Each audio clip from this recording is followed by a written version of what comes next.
तयार आहात सगळे? आवाज नाही? छान.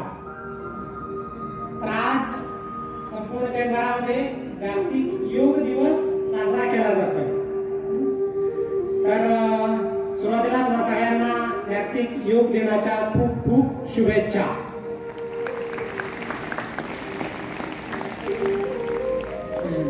तर आपण सुरुवात करूया 3 वेळा ओंकाराने.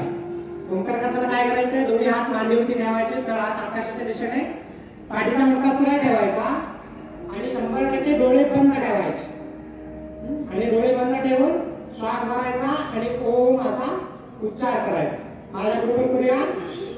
अगोदर एक खोल श्वास घ्या, संपूर्ण बाहेर, पूर्ण लक्ष आपल्या स्वतःमध्ये आणि आपल्या श्वासाकडे. पुन्हा एक श्वास भरा आणि अतिशय सावकाशपणे श्वास बाहेर सोडा. आता ओमच्या उच्चारासाठी श्वास भरा.